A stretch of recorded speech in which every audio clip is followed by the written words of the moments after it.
Not to overreact or anything, but I think the Sun Devils are going to run for 3,500 yards this year.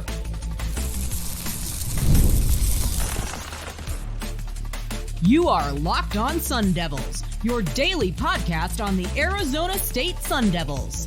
Part of the Locked On Podcast Network, your team every day. Welcome back to the Locked On Sun Devils podcast, part of the Locked On Podcast Network, your team every day. My name is Ricie Brashaw, and I will be your guide for everything Arizona State Sun Devils. A special shout out to my everydayers who are here every day, and thanks for making us your first listen of the day. Don't forget to hit like, subscribe, and turn on notifications wherever you're getting your shows. Stay in touch by following me on Twitter at RichieBrats36, the podcast at LO_Sun Devils. Do me a favor, if you have not subscribed on YouTube yet, hit that subscribe button. We're closing in on 1,000 subscribers. We are easily going to hit it within the next 20 days, and then we'll find a way to celebrate together as a channel. Today's episode is brought to you by 5-Hour Energy.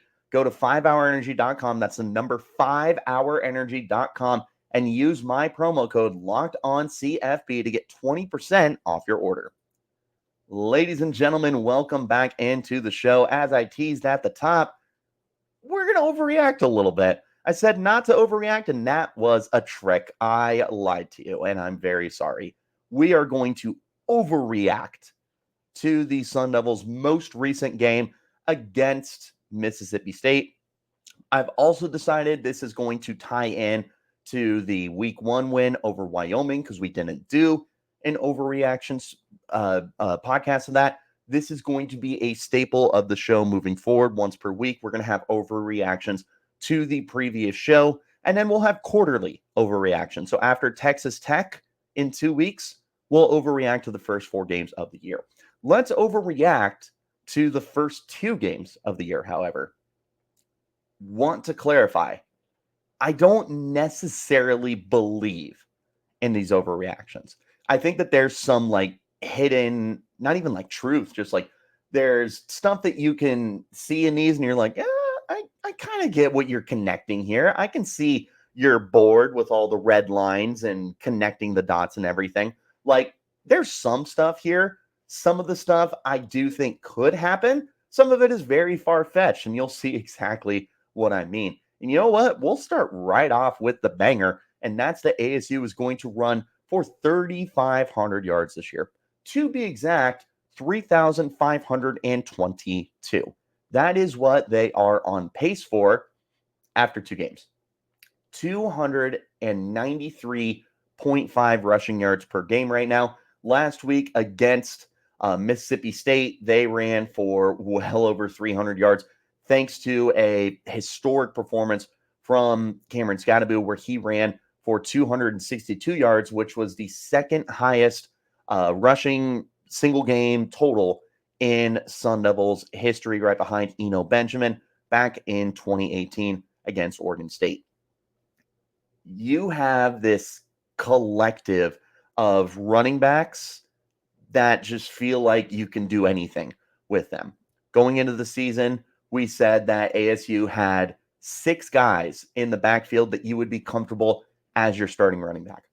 The good news is you don't need to roll out those 6 guys. Instead, you can lean on a guy like Cameron Scadaboo, who had 33 carries last week. Or you can split it up, like in week 1, where Scadaboo only had 11 carries, and Carlos Brooks got involved, and Jason Brown got involved, and Kyson Brown got involved, and Alton McCaskill got involved. Look at that. There's 5 of those guys. The 6th one, Raleek Brown, is working through an injury, and when he gets back, guess what? He's just as explosive a playmaker as anybody else on this team. This running game is going to be dynamic. They've also got a really good offensive line in front of them. They've got a really good offensive mind in Marcus Arroyo as your offensive play caller. And to help matters even more, you've got a dual threat quarterback with Sam Levitt, who already has 115 rushing yards this year on 19 carries, by the way. He is a true dual threat for this team. And there is a lot to fear if you are an opposing defense when you go up against the Sun Devils, because of the amount of bodies that they can use and rotate in, and the superstar that is Cameron Scadaboo. This run game could end up being historic for the Sun Devils. Over the last 5 to 10 years, you've had some pretty good run games. You had your season where Eno Benjamin ran for 1,600 yards. You had a year where Rachaad White went over 1,000 and Jaden Daniels went over 700. There have been several really good running games over the last 5 to 10 years for the Sun Devils. They're no stranger to it. This year feels like it could be even more special. And I would tell you more than anything, it's because of the depth. You look at that 2021 team where Rachaad White went over 1,000 and Jaden Daniels went over 700. You still had solid depth. Chip Trayanum was more than quality. Daniel Nagata, I was a fan of him. Beyond White, though, those two did not get nearly as much time on the field. And it's understandable when you have such a stud in White, who ends up being a third-round pick in the NFL and is currently a starter for the Tampa Bay Buccaneers. It's not a wonder why he gets a lion's share of the carries. Cameron Scadaboo can command that same respect, but I also look at that backfield and I go, you don't have to pressure him as much. Scadaboo, can he get 250 carries this year? Yes, but I would equally not be surprised if he didn't get 200 carries this year because the Sun Devils are going to spread the carries around. What you saw in week 1 where Scadaboo got 11 carries, I think that's going to be more consistent than you see Scadaboo get 33 carries. He's probably going to be right in the middle. I would venture between 15 to 20 carries a game. But the Carlos Brooks is going to get more involved. They love Kyson Brown. He is going to get involved. And Raleek Brown is going to get the ball a lot this year, too, when he gets back on the field. Sun Devils are going to have a really good run game. They feel like a lock for 2,000. They feel like a borderline lock, for 2,500. Let's see if they can get 3,000. Let's see if they can keep the pace up for 3,500. Second overreaction, Sam Levitt is purely a game manager for this season. Now, look, there's a lot of talent and upside here with Levitt. He came out of high school as a 4-star recruit from, somewhere in Northern California, I want to say. I almost said Pittsburgh, but that's not right because that was Jaden Daniels. Maybe that's what I got on the mind. But wherever he came from, he was a more than quality quarterback who had dual threat abilities, has a good arm to be able to push the ball down the field. And we have seen through 2 games the raw talent and ability that Levitt has. The problem is he's only played in 6 games in his career with only 4 appearances last year at Michigan State before he transferred to ASU.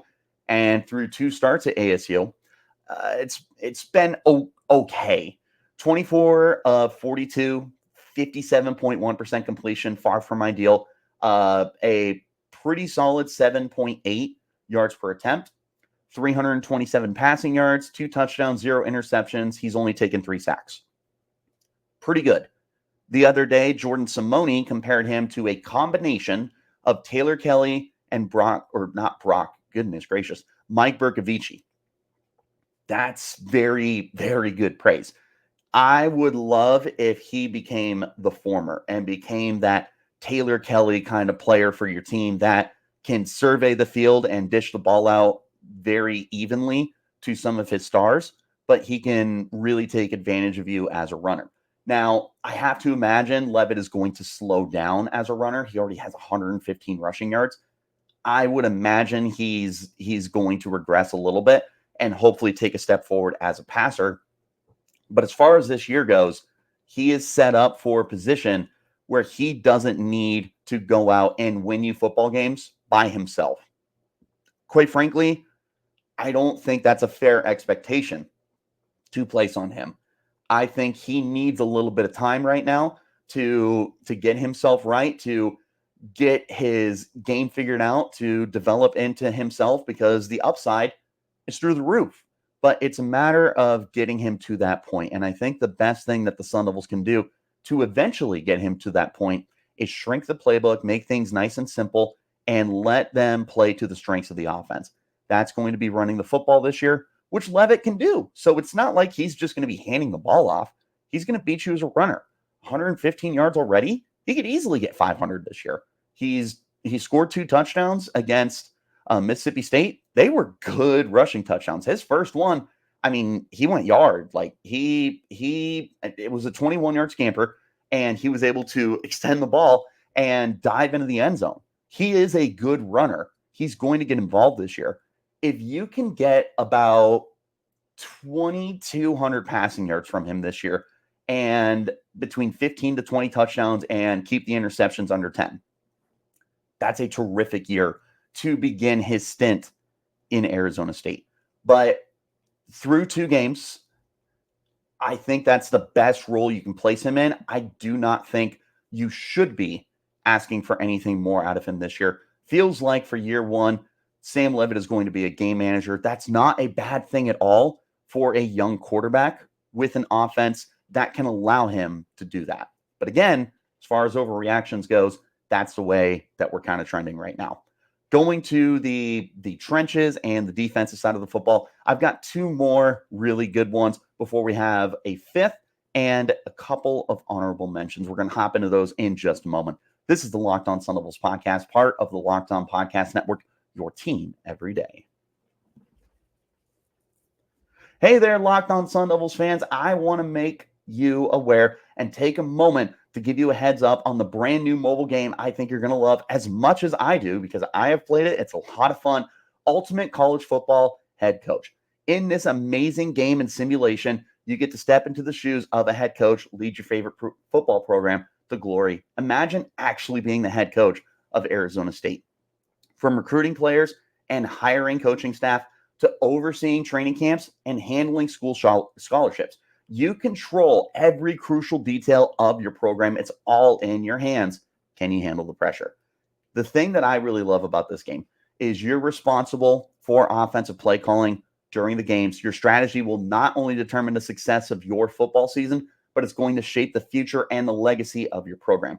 Another amazing thing about this game is it's completely free. It has no ads. And the best part, it is 100% playable offline. So you can play on the go as you want, when you want. Of course, we have a special offer here from Locked On Sun Devils fans.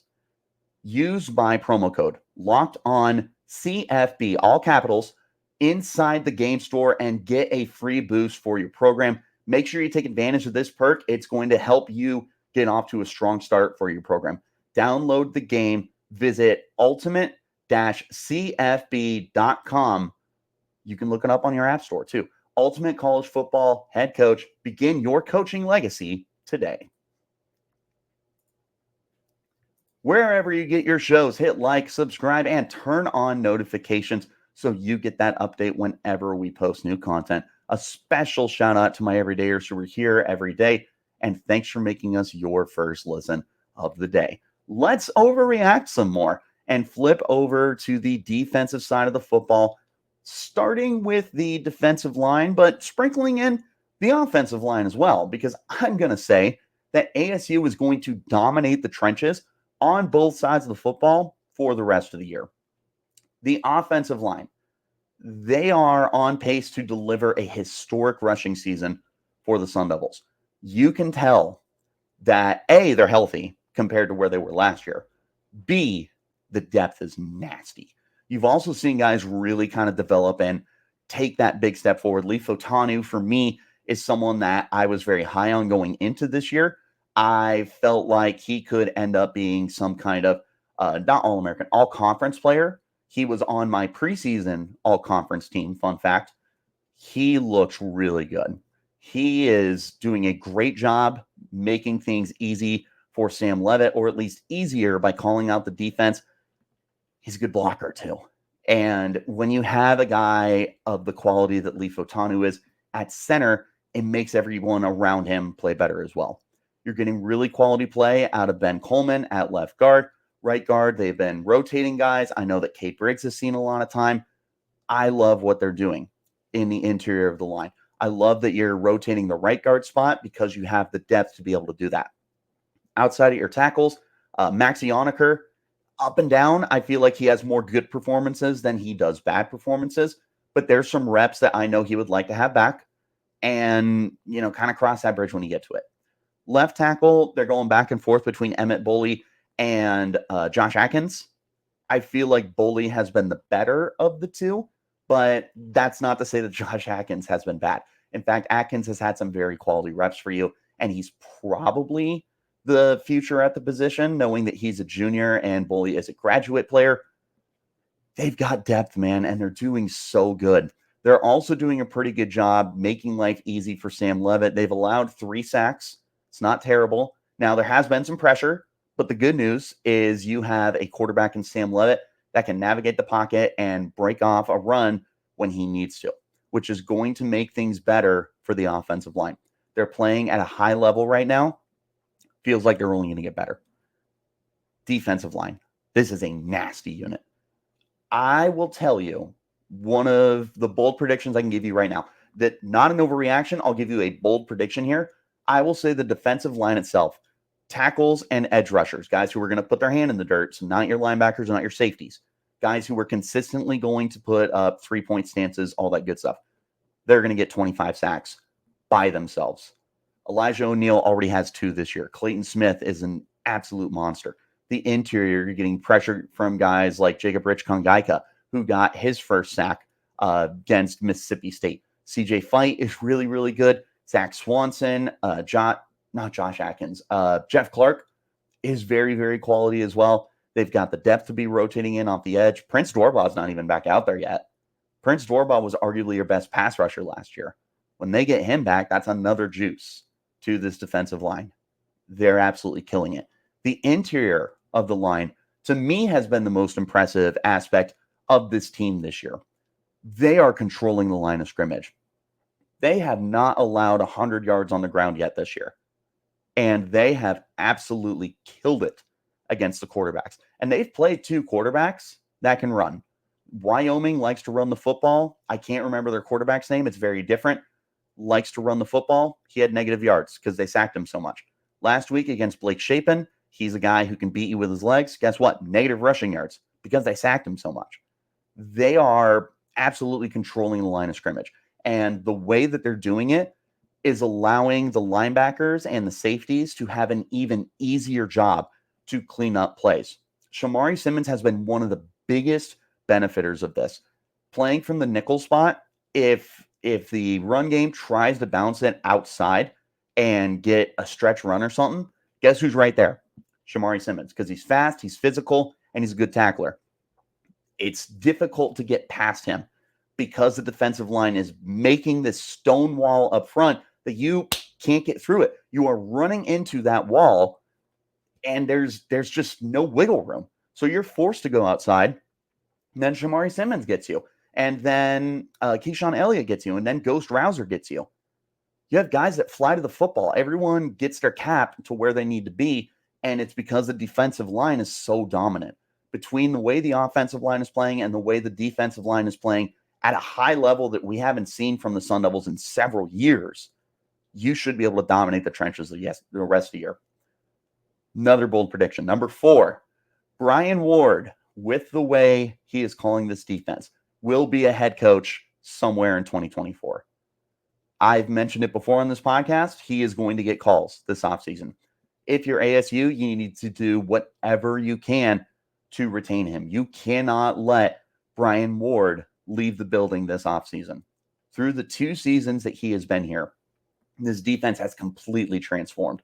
Last year, they were fast, they were physical, and they played above the statistics that they had because the offense was so bad that the defense was left on the field and got tired. Well, if they were able to rest a little bit because the offense could sustain drives, they would be worse than they are this year for sure, but we'll talk about how good they are in a minute.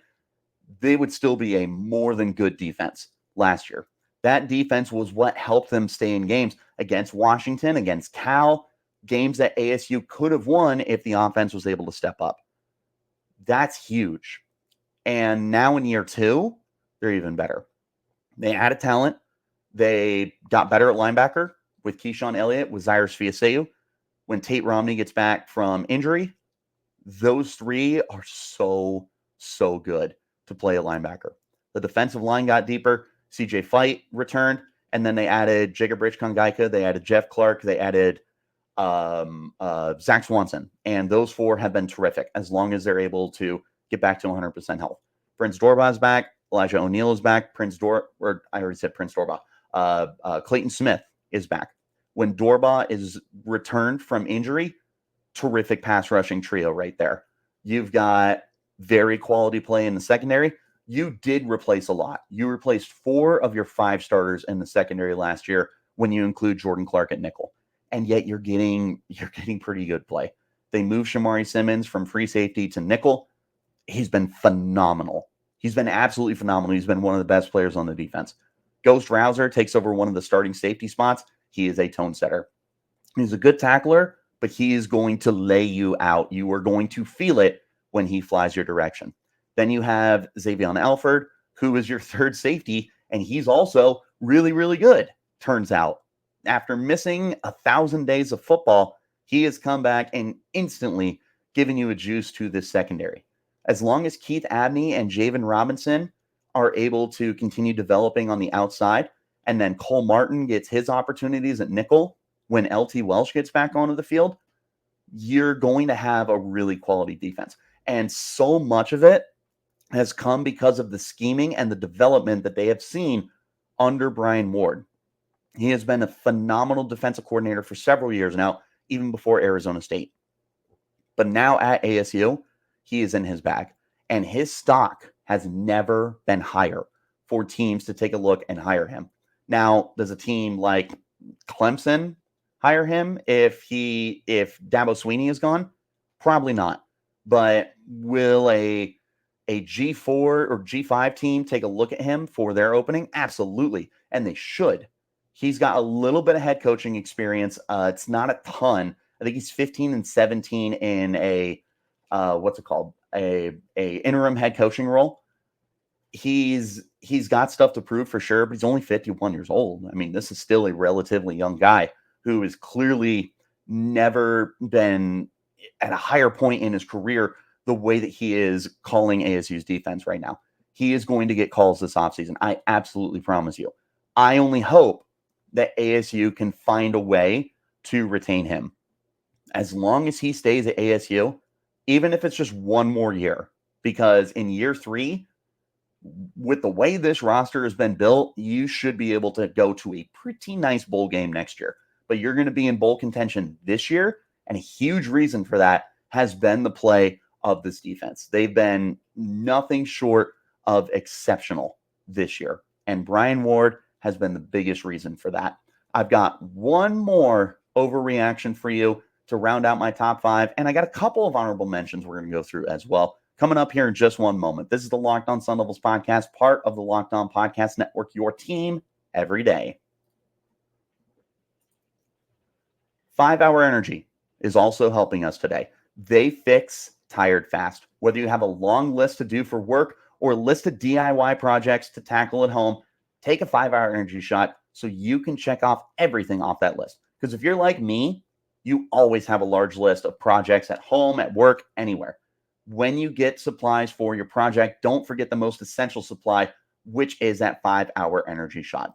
With 0 sugar and a convenient portable size, it's the perfect pick-me-up for getting stuff done. 5 Hour Energy website has flavors galore, like watermelon, tropical burst, grape, berry, so many more flavors. Flavors for everyone. Give them all a try, and you can give it a try too. On the site, you have the option to build your own 12-pack or your own 24-pack. You choose the flavors. It gets delivered right to your door.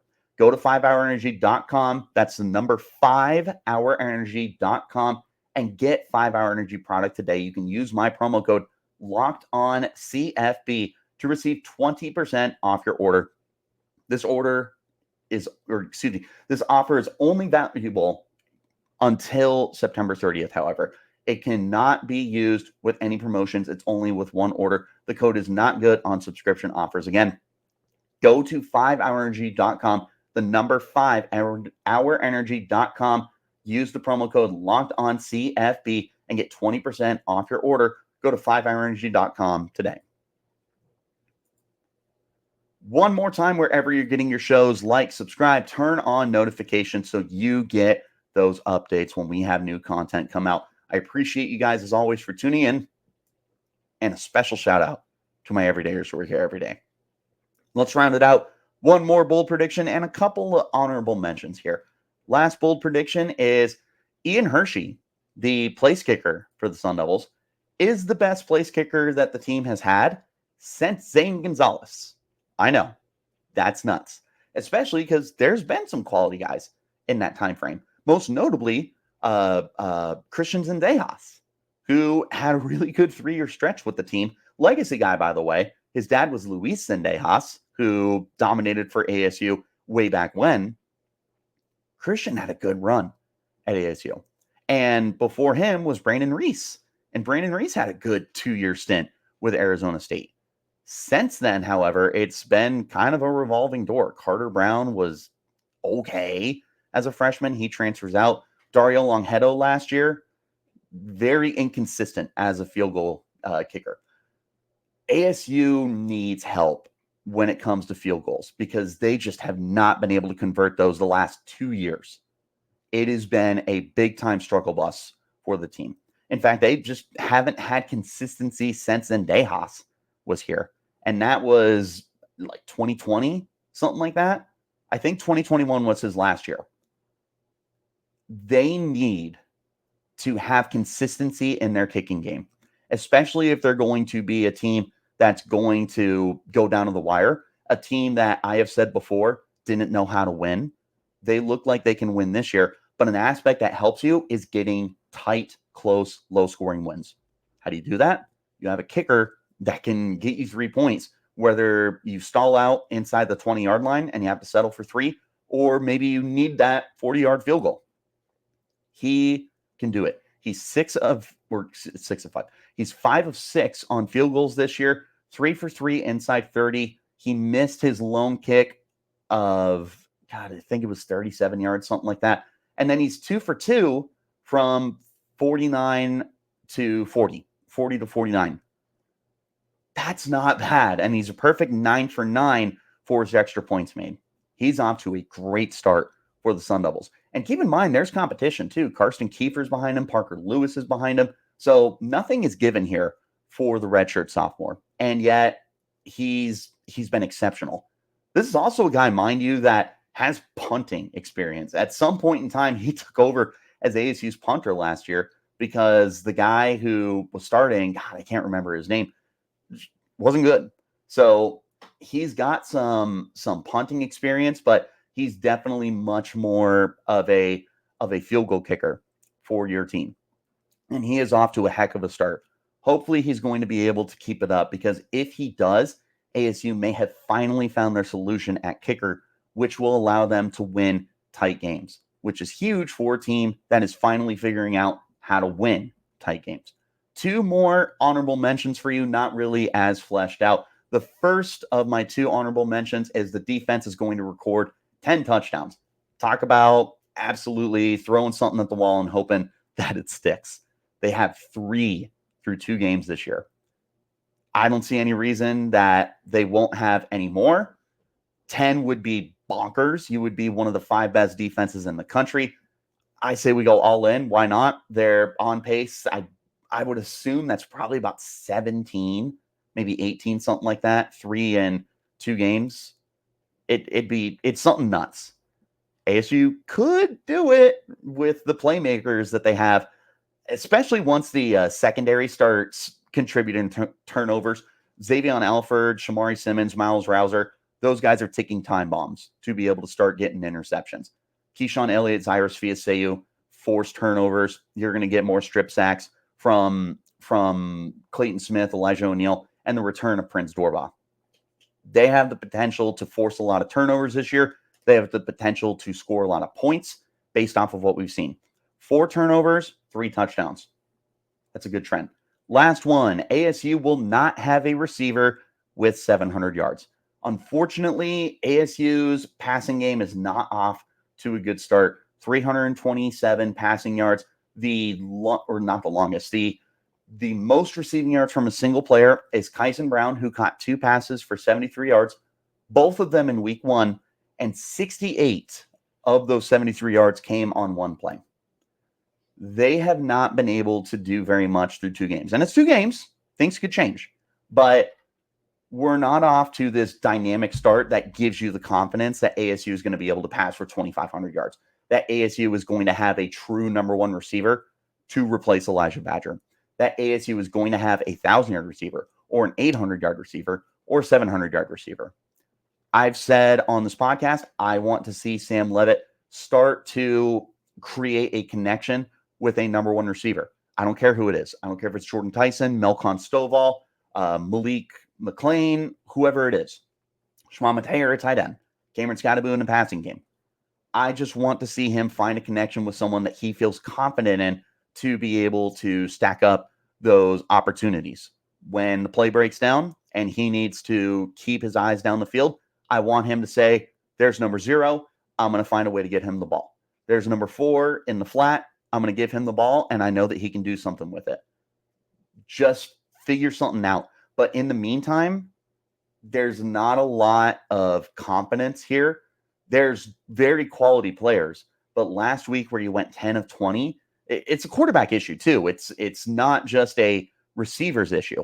There's a lot of talent here. Jordan Tyson is a next level player if he develops. Jake Smith has the talent to get there, but he's got to prove that he can stay healthy.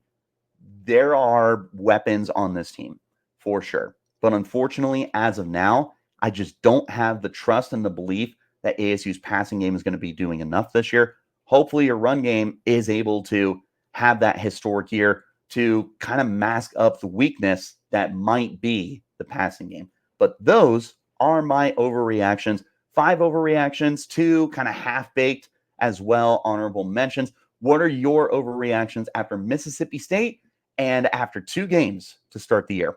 Let me know in the comments. You can be as crazy as you want. You can tell me ASU is going to go 12-0, and I'd be like, well, they're off to a good start. They are on pace to go 12-0.